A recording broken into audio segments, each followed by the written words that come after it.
마가복음 오늘 하나님께서 우리 주신 말씀 6장 34절 44절 말씀 우리 함께 같이 읽도록 하겠습니다.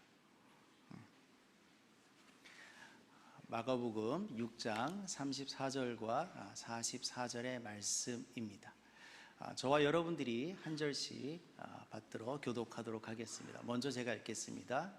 예수께서 나오사 큰 무리를 보시고 그 목자 없는 양 같음으로 인하여 불쌍히 여기사 이에 여러 가지로 가르치시더라.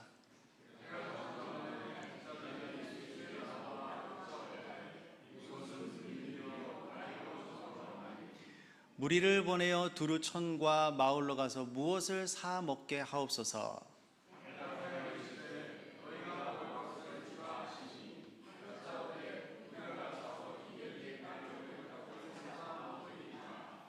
이르시되 너희에게 떡 몇 개가 있는지 가서 보라 하시니 알아보고 이르되 떡 5개와 물고기 2마리가 있더이다 하거늘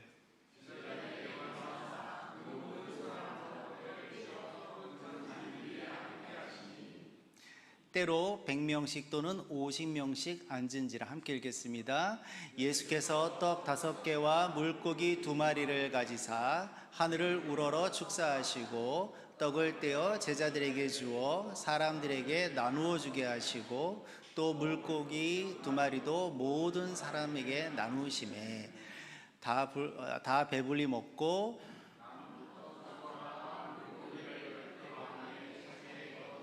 함께 읽겠습니다. 떡을 먹은 남자는 5,000명이었더라. 아멘. 네, 오늘 소개받은 구본우 목사입니다. 오늘 따뜻한 밥 한 그릇이라는 제목으로 마가복음 6장 34절부터 44절까지의 말씀을 함께 나누어 보도록 하겠습니다. 이 마가복음 6장 우리가 이 부분에 잘 알고 있는 오병이어의 기적이 기록되어 있습니다. 우리가 오늘 34절부터 읽었지만 사실 이 기적에 대한 일들은 30절부터 이렇게 기록이 되어 있습니다. 그래서 이 앞부분을 오늘 우리가 읽은 말씀 그 앞부분을 보면 많은 사람들이 예수님께 모여들고 있는 것을 우리가 잘 알 수 있습니다. 사실 사람들 입장에서는 예수라는 사람이 어느 날 갑자기 나타난 사람입니다. 그는 제사장도 아니고 랍비도 아니고 서기관도 아니고 갈릴리에서도 저 시골 구석 나사렛 출신 아무도 눈여겨보지 않은 목수의 아들이었는데 어느 날 갑자기 세례 요한에게 나타나서 세례를 받으시면서 말씀을 전하기 시작하셨는데 그 말씀이 너무나 권세 있고 놀라웠습니다. 그래서 예수님의 그 말씀을 접한 사람들은 이 사람의 이 말이 서기관들 같지 않고 매우 권위가 있다 그렇게 놀라면서 반응하고 있습니다. 말씀뿐만이 아니었습니다. 예수님께서는 병든 사람들을 고치시고 귀신 들린 사람에게서 귀신을 쫓아내시고 심지어 죽은 자도 일으키시고 또 풍랑이는 바다도 잔잔케 하시는 이런 기서와 이적도 참 많이 베푸셨습니다. 그래서 많은 사람들이 이 예수님이 계시는 곳이라면 어디든지 이들이 몰려들었고 예수님에게 말씀을 들으려고 하였고 또 예수님의 그 기사와 이적을 기다리는 그런 일들이 이때에 일어난 것이죠. 더욱이 6장 앞부분에 보면 예수님께서 12제자를 파송하셨는데 파송하실 때 귀신을 내어 쫓는 권능도 더불어 주셨다. 그리고 실제로 제자들이 그렇게 파송되어 나가서 말씀을 증거하고 또 귀신을 쫓아내고 병든 자들을 일으키고 돌아와서 예수님께 그동안 있었던 경험하였던 것들을 보고하는 그러한 일들이 또 기록이 되어 있습니다. 그러니 예수님 때문에 모였죠. 또 그 흩어졌던 제자들이 그런 일들을 또 베풀고 또 예수님께 다시 모였으니 얼마나 더 많은 사람들이 모였겠습니까? 그래서 30절에 보시면 이렇게 기록되어 있습니다. 사도들이 예수께 모여 자기들이 행한 것과 가르친 것을 낱낱이 고하니 이르시되 너희는 따로 한적한 곳에 가서 잠깐 쉬어라 하시니 이는 오고 가는 사람이 많아 음식 먹을 겨를도 없음이라 라고 분명하게 이야기하고, 그래서 예수님과 제자들이 이 몰려 들어오는 사람들을 피해서 잠깐이나마 따로 한적한 곳에 가서 이제 좀 쉬기로 하셨나 봅니다. 그래서 32절에 보면 이에 배를 타고 따로 한적한 곳에 갈새라고 이렇게 기억하고 있습니다. 아마 이제 하루가 끝나는 저녁쯤 이제 배를 타고 이제 예수님과 제자들이 어느 한적한 곳으로 이제 이동을 하신 것 같습니다. 우리 잘 아시다시피 갈릴리는 매우 큰 호수잖아요. 그래서 그곳에서 배를 타고 움직이는데 이제 밤에 배를 저어서 어디론가 이제 일종의 수련회, 피정 이런 것을 이제 제자들과 예수님이 따라가는 거죠. 그런데 33절은 예수님이 기대했던 그러한 장면과는 좀 어긋나는 장면들이 이렇게 또 기록이 되어 있습니다. 이렇게 기록되어 있네요. 그들이 가는 것을 보고 많은 사람이 그들인 줄 안지라 모든 고을로부터 도보로 그곳에 달려와 그들보다 먼저 갔더라. 이 사람들이 어떻게 알았는지, 그 정보를 어떻게 빼냈는지 예수님과 제자들이 밤새 배를 타고 어디론가 가는 것, 그 목적지를 안 겁니다. 그래서 예수님과 제자들은 배를 타고 가는데 이 사람들은 어떻게 갔어요? 달려서. 그것까지 언제? 아마 밤새 달려서 가는 거예요. 그리고 예수님은 이제 내가 우리 사랑하는 제자들과 좀 한적하게 좀 쉬어야 되겠다 하고 기대를 가지시고 딱 새벽녘에 육지에 땅에 배를 딱 댔는데 이미 수많은 사람들이 거기에 모여서 예수님을 기다리고 있었어요. 그 모든 거울로부터 가면서 또 불러서 간 것 같아요. 그래서 이전보다 훨씬 더 많은 사람들이 예수님이 가시고자 하는 그 한적한 곳에 이미 와서 기다리고, 더 이상 한적한 곳이 아니었습니다. 밤새 예수님을 물길을 가셨는데 이 사람들은 물길을 어떻게 해요? 달려서 그곳으로 갔습니다. 여러분, 무엇이 이 사람들로 하여금 밤새 그 땅길을 달려서 예수님이 가시고자 하는 곳, 그곳을 예수님보다 더 먼저 가서 도착해 있었을까요? 믿음일까요? 예수님을 향한 뜨거운 사랑일까요? 저는 아니라고 생각합니다. 이들은요, 이 세상 어느 곳에서도 누구에게도 의지할 데가 없는 사람들입니다. 위로받을 곳이 없는 사람들이거든요. 아마 대부분 가난한 사람들이었고 무식한 사람들이었고 사회의 가장 밑바닥에 있는 사람들이었을 것이고 핍박도 받고 억울한 일도 많이 당하지만 어디 가서 하소연할 데도 없는 그런 사람들이었을 것입니다. 어느 누구도 이들을 보살피거나 위로해주거나 격려해주는 그런 일들보다는 소모되어지고 하루하루 망가져가는 그러한, 또 내면이 피폐해져가는, 내가 왜 살아야 하는 것인가, 죽지 못해 살아가는, 어쩌면 그런 사람들이었을 것입니다. 그래서 저는 요 33절을 읽을 때마다 참 가슴이 아파요. 얼마나 힘들었으면 밤새 달려가서 예수님을 만나고 싶어 했을까. 예수님의 그 말씀 한마디라도 듣는 것이 위로가 되고 예수님이 만져주셔서 일어나는 것, 그런 일들이 이들에게는 얼마나 기대가 되었을까. 아니, 기대가 아니라 얼마나 그것을 갈망하였을까. 이 사람들은 갈급한 사람들이었습니다. 이 사람들은 목마른 사람들이었습니다. 쉬기를 작정하시고 밤새 배를 타고 그 어느 곳에 가셨지만 자기보다 더 먼저 달려온 이 사람들을 만나셨을 때 여러분, 예수님은 또 어떠한 마음이셨을까요? 34절은 그 예수님이 어떠한 마음이셨는지 이야기하고 있습니다.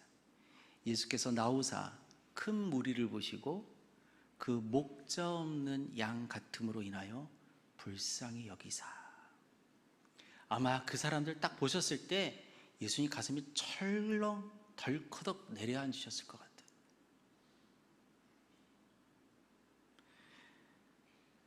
새 한글 성경은 이 33절을 이렇게 번역했습니다. 예수님은 배에서 내려 큰 무리를 보시고 그들 때문에 가슴이 아프셨다. 가슴이 아프셨다. 그들이 목자 없는 양 같아서였다.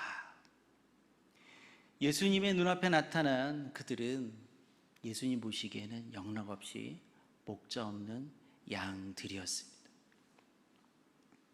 주인 없고 보살펴주는 이는 없는, 보호받을 곳 없는 그러한 양들. 여러분, 이것이 어찌 지난 2000년 전에 그 이스라엘 땅에서만 있었던 일이겠습니까? 오늘을 사는 우리도 우리의 모습 역시 별로 달라진 것은 없어 보입니다. 산업화 세대는 굶지 않고 먹고 살만한 것에 목말라 했고요, 민주화 세대는 정의를 실현하기 위해서 목말라 해서 거리로 뛰쳐나갔습니다. 그러나 이 MZ세대는 또 다른 것에 목말라 하고 있습니다. 자신만이 가질 수 있는 어떤 그 의미를 찾아서 이들은 목말라 하고 아이돌을 찾아다니고 소비할 것을 찾아다니고, 시대가 바뀌고 사람들이 바뀌고 장소가 바뀌어도 바뀌지 않는 것은 이 세상의 대부분의 사람들은 목말라하고 갈급해하고 그것 때문에 고통을 당한다. 그래서 나를 위로해줄, 나를 보다듬어줄 그 누군가를 찾아서 끊임없이 방랑하고 떠돌아다닌다. 그리고 그 누군가를 만났다, 그 무엇인가를 만났다 라고 여길 때 그곳에 머문다는 것, 그것은 변하지 않는 사실입니다. 참된 만족이 없습니다. 참된 기쁨이 없습니다. 참된 소망도 없습니다.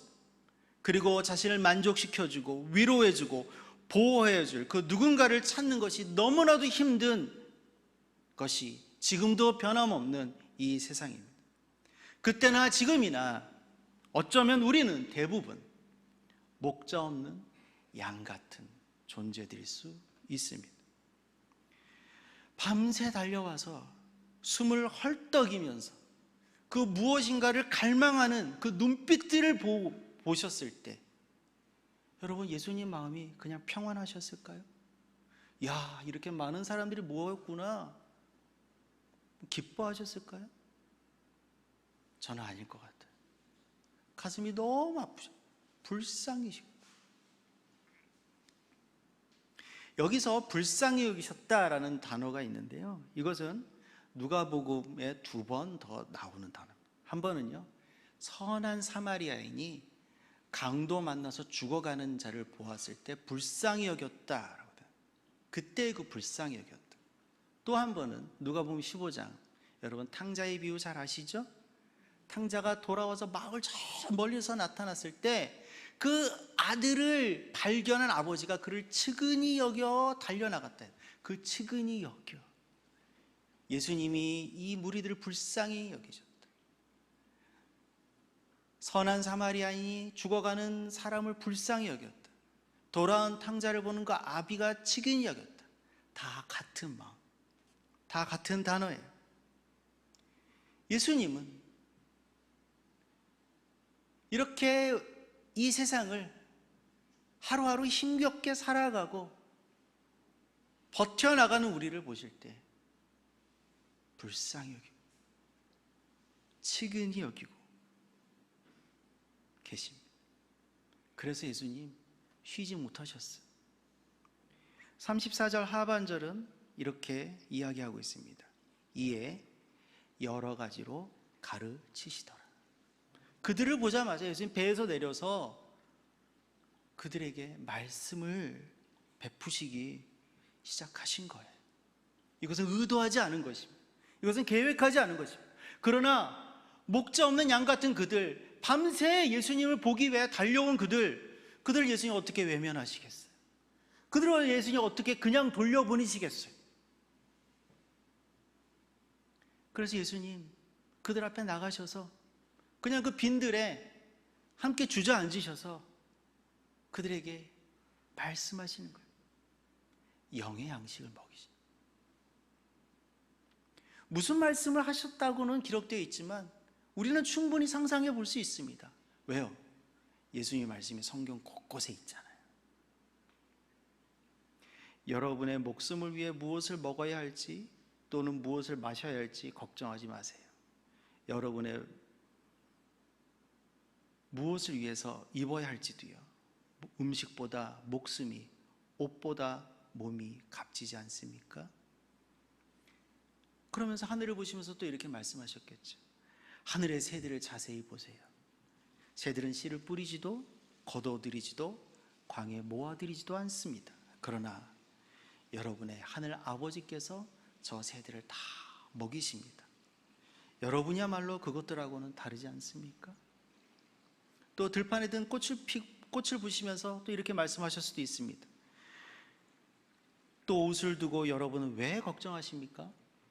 들의 꽃들이 어떻게 자라는지 보고 배우세요. 힘들여 일하지도 실을 뽑지도 않습니다. 그렇지만 여러분에게 말합니다. 온갖 영광을 누린 솔로몬조차 그 입은 것이 이 꽃들 가운데 하나만큼도 되지 못했습니다. 여러분은 먼저 하나님 나라와 하나님의 일을 힘써 찾으세요. 그러면 하나님이 이런 모든 것들을 여러분에게 보태주실 것입니다. 또 이런 말씀도 하셨을 것 같아요. 지치고 짐에 눌린 여러분, 다 나한테 오세요. 바로 내가 여러분을 쉬게 해드릴게요. 나의 멍에를 메고 나한테 배우세요. 나는 온유하고 마음이 낮으니까요. 그러면 여러분이 쉴 곳을 찾아낼 것입니다. 나의 멍에는 지기 쉽고 나의 짐은 가벼우니까요. 그렇게 사람들과 그 빈 들판에서 마주 앉아서 말씀을 나누신 그 예수님 표정이 어땠을까요? 정말 사랑이 넘치시고 입가에 미소를 머금으시고 그 사람들 한 사람 한 사람 얼굴을 바라보시면서 이렇게 말씀을 나누어 주시지 않으셨어요? 그 예수님의 말씀을 듣는 그 사람들의 그 마음과 표정이 어땠을까요? 세상 어디에서부터 들을 수 없었던 그 이야기들, 그 위로와 따뜻한 격려, 그들이 얼마나 마음에 큰 힘이 되었겠습니까? 때마침 산들바람도 불어옵니다. 때마침 새도 지저귀입니다. 얼마나 아름다운 광경이었습니다. 이제 그런데 날이 저물어 가네요. 그 무리들 중에 유일하게 현실을 자각하는 사람들이 있었습니다. 제자들이었어요. 날이 저물어 가네. 그래서 예수님께 와서 조용히 여쭙니다. 때가 저물어 가매 제자들이 예수께 나와 여짜오되 이곳은 빈들이요 날도 저물어 가니 무리를 보내어 두루 촌과 마을로 가서 무엇을 사 먹게 하옵소서. 제자들은 현실적으로 고민하는 것입니다. 나름 최선의 방법을 다하는 것입니다. 더 늦기 전에 예수님께 말씀드리는 것입니다. 그런데 예수님의 대답은 그렇지 않았어요. 37절에 보시면 너희가 먹을 것을 주라.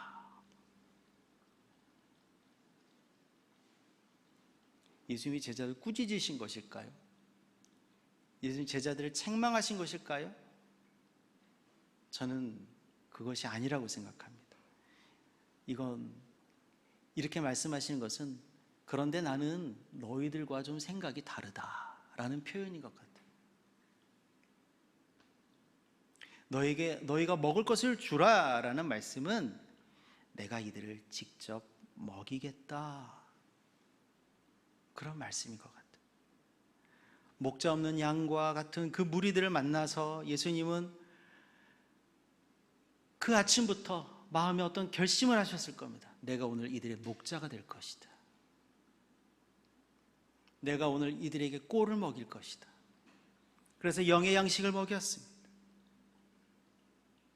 그리고 이제 하루가 저물어 갈 때 영의 양식뿐만 아니라 육의 양식도 베풀어 주시기를 작정하신 것 같아요. 그래서 예수님이 어쩌면 이미 아침부터 이날은 내가 이 사람들을 위해서 베푸는 나의 잔치의 날이 될 것이야. 나는 이 잔치의 연회장이야. 그런 마음으로 그 자리에 계시지 않으셨을까? 여러분, 잔치를 베푸는 사람들의 마음은 너무나 넉넉합니다. 그리고 손님이 많이 오면 많이 올수록 기뻐하고 즐거워하는 것이 잔치를 베푸는 사람의 마음입니다. 예수님이 그런 마음으로 하루 종일 그들과 말씀을 나누셨고, 이제 해가 저물었을 때 제자들은 걱정하지만 내가 이들을 먹일 것이다.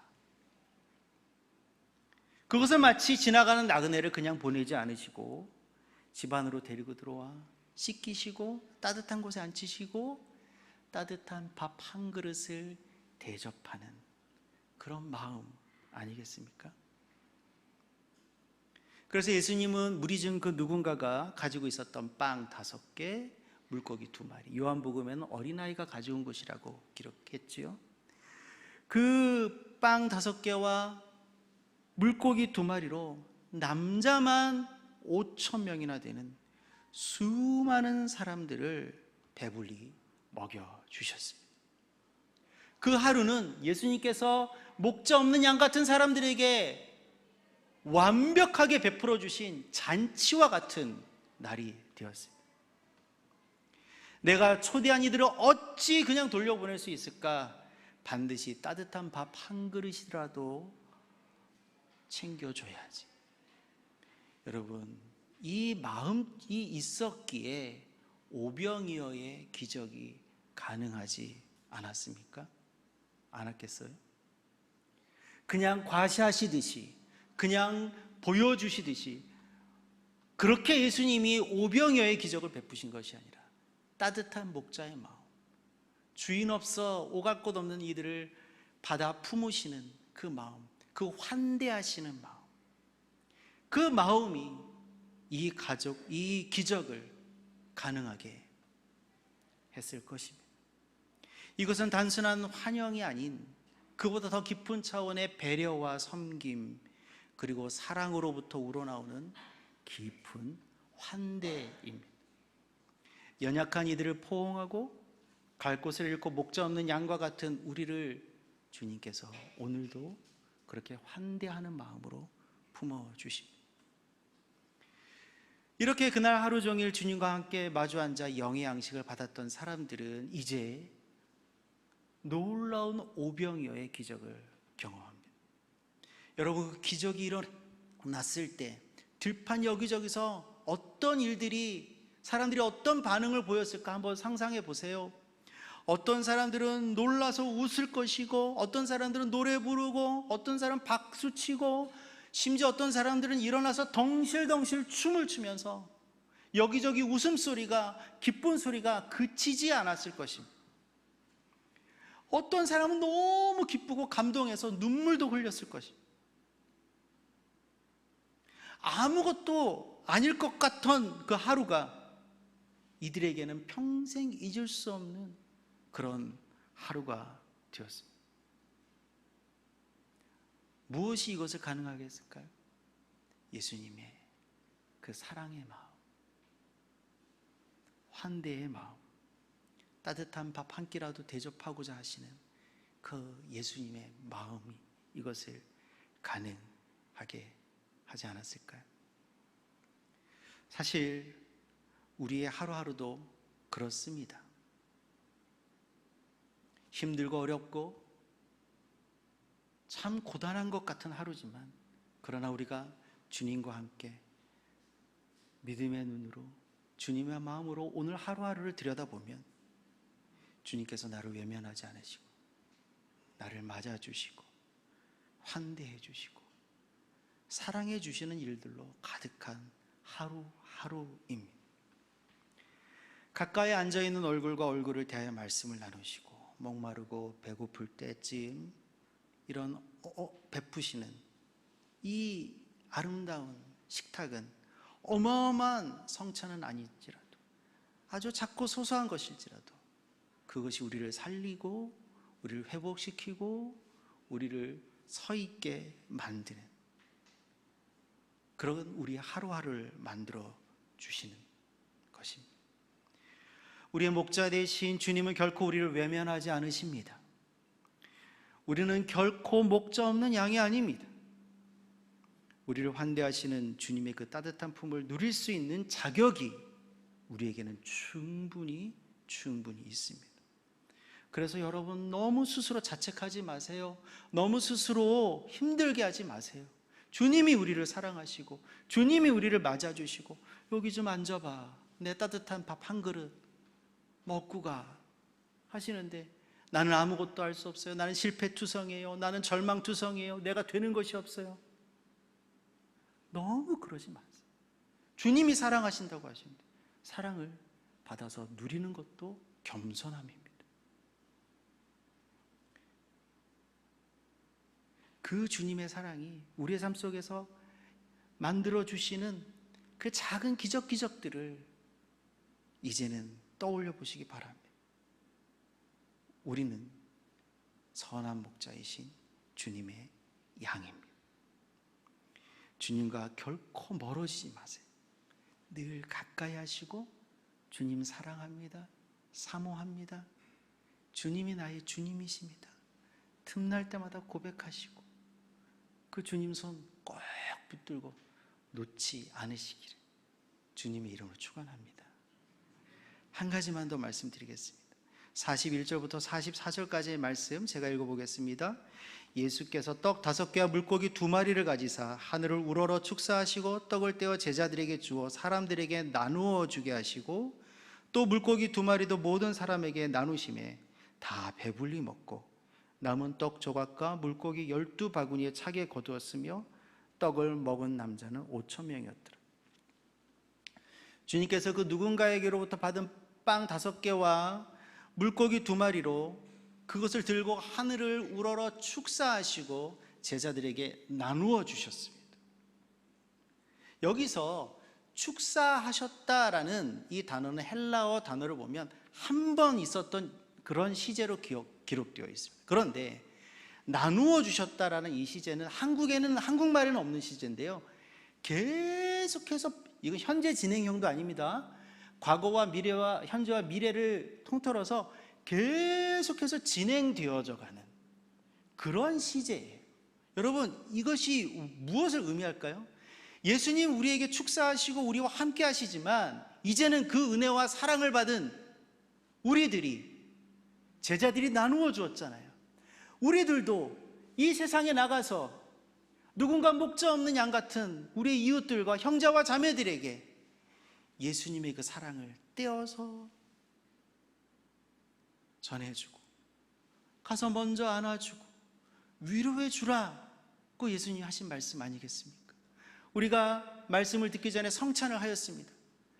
주님께서 우리에게 그 떡과 잔을 주시면서 뭘 하셨습니까? 너희도 이것을 기념하라. 예배 때 떡과 잔을 먹는 것이 기념입니까? 주님께서 우리에게 살을 찢어주시고 피를 흘려주신 그것을 우리가 먹고 마셨다는 것, 오병의 기적을 품었다는 것, 그것은 이제 우리도 세상을 향해 나가서 나누어 주라는 의미 아니겠습니까? 우리는 목자 없는 양이 아닙니다. 주님이 우리의 선한 목자이십니다. 더불어 우리는 세상에 나가서 주님과 함께 그 사랑을 나누고 세상 사람들을 환대하는 동역자가 되어야 하는 것입니다. 그러한 믿음의 사람들, 믿음의 공동체가 되시기를 주님의 이름으로 축복합니다. 아멘. 우리 함께 찬송가 391장 우리 1절만 우리 함께 찬양하시면서 주신 말씀 기억하시면서 한번 좀 기도했으면 좋겠습니다. 우리 1절 찬양하시겠습니다. 오 놀라운 그새 주 예수 내 주 참 능력의 주시로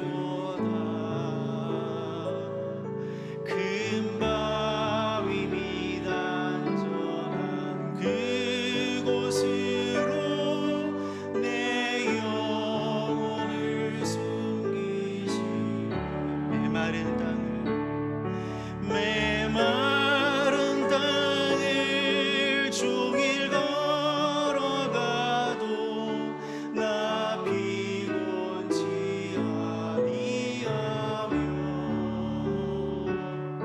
저 위험한 곳 내가 이를 대며 큰 바위에 숨기시고